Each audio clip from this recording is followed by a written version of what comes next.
Following the release of The Legend of Zelda: The Wind Waker, a sequel to Four Swords was developed for the Nintendo GameCube. The Legend of Zelda: Four Swords Adventure was released in 2004 in Japan and North America, and the following year in PAL regions. While it was well received, it sold below expectations because of its use of Game Boy Advances as controllers and additional screens in multiplayer. With that being said, let's go over The Legend of Zelda: Four Swords Adventure. Set hundreds of years after Four Swords Adventure begins as Vati's seal is weakening once again. Link meets Princess Zelda at Hyrule Castle, where she and 6 maidens open a portal to the Four Swords Sanctuary so they can strengthen the seal. A shadowy doppelganger of Link emerges from the portal and seals the princess and maidens into crystals before escaping. Link chases it to the sanctuary and retrieves the Four Sword from its pedestal, splitting him into 4 copies and releasing Vati. The 4 Links embark on a journey to restore the Four Swords' power, rescue the maidens and Princess Zelda, and stop Vati.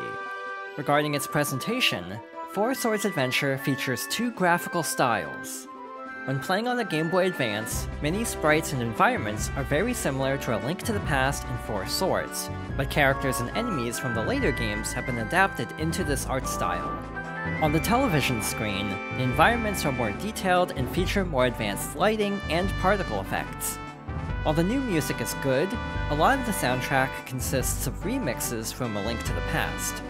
The sound effects are also mostly reused with some improvements, like different voice pitches for each Link. In terms of gameplay, Four Swords Adventure is similar to its predecessor with several major changes and additions. Hyrulean Adventure, the game's story mode, consists of 8 worlds with 3 levels each. Unlike Four Swords, stages are not randomly generated and feature fixed layouts. Each stage consists of several interconnected screens with a variety of hazards and puzzles. Different levels are themed around overworld areas from A Link to the Past, including field areas and towns. Each world has at least one level that resembles a traditional dungeon with a boss encounter. The predetermined stage layouts result in surprisingly complicated puzzles and areas that can be challenging to traverse. While it still has an emphasis on multiplayer gameplay, Four Swords Adventure also includes a single-player option. In this mode, it's possible to control the Links as a group or individually. There's also an option to assume different formations for specific interactions, like pushing heavy objects, activating sets of switches, or performing group attacks. One of the main mechanics of Four Swords Adventure involves alternating between 2 screens. The main areas within a stage are displayed on the television, while indoor areas or sub-areas appear on the Game Boy Advance. While the multiplayer requires a GBA and link cable for each player, a GameCube controller can be used in single player. When using a GameCube controller, a simulated GBA screen appears on the television. Like in Four Swords, different items can be found on pedestals in each level, and only one can be carried at a time. Many items return from A Link to the Past and Four Swords, such as the Rock's Feather, the Magic Hammer, and the Lamp. Great Fairies in specific stages can also upgrade most items, granting additional attributes, like running over gaps with the Pegasus Boots, and detecting buried secrets with the Shovel. New items include the Blue Bracelet that reduces the damage that the Links take for the rest of that level, and carrots that let the Links temporarily ride horses. While riding horses, the Links are invincible and can jump over fences. Some items also work differently than in the previous games. Keys must be picked up and carried to lock doors, and Moon Pearls open portals to the Dark World in specific locations. Several heart containers can also be found in most levels, but each Link's health resets to 4 hearts at the start of the next level. Instead of rupees, there are several types of Force Gems that are worth different values. Collecting 2,000 Force Gems powers up the Four Sword for the duration of that stage, allowing the Links to perform a stronger spin attack and to fire sword beams when they're at full health. The upgraded Four Sword is also required to break a barrier at the end of each level. There are also Force Fairies that can be found in specific stages, and one is awarded at the end of a level for every 1,000 Force Gems that are collected. If a Link loses all of their health, a Force Fairy will revive them. The controls in Four Swords Adventure are almost identical to the original, with a few alterations. When using a GBA in single player, the L button changes formations, and the select button cycles between each link.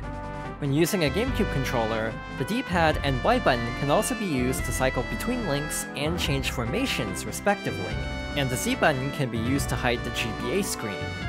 While Four Swords Adventure is an enjoyable game, many of its issues are related to its multiplayer implementation. Even though its use of multiple screens is interesting, playing with a full group is expensive and generally unfeasible, since a GBA is required for each player. It's still a solid experience as a single-player game, but it feels like it's best experienced with multiple players. In addition to Hyrulean Adventure, there's also a multiplayer-only mode. In Shadow Battle, up to 4 players fight to be the last one standing. There are 5 main stages with unlockable variants, and each stage features unique hazards and items. Special orbs can also appear and can be broken to activate special effects, like summoning Kukos or providing special items like carrots.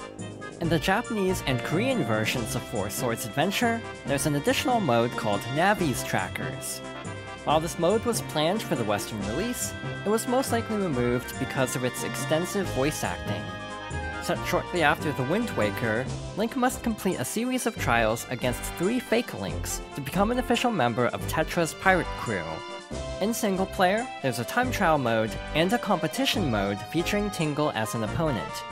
Most of the gameplay takes place on the GBA screen, but there's a map of the area and a navigator on the television. Characters like Tetra and Alonso provide narration, while others host special events like Bingo. Each round begins with a minigame to obtain rupees and items. The goal is to collect and exchange rupees for medals from Tetra's crew. Each pirate has an assigned number, and Link must talk to them in order to obtain the next medal. Every round either lasts for 9 minutes or until 100 medals are collected, and whoever has the most medals wins. Overall, The Legend of Zelda Four Swords Adventure greatly improves upon the concept of a multiplayer Zelda game, but it still has a few issues. Aside from the level-based structure of the story mode, the fixed level design and the greater emphasis on the story and characters provide a more traditional experience. Even though its multiplayer is largely inaccessible because of how many accessories are needed, it's still enjoyable as a single-player game, and is worth experiencing for fans of top-down Zelda games. On that note, thank you for watching, and next time, I'll be revisiting one of my first 2D Zelda games, The Legend of Zelda: The Minish Cap.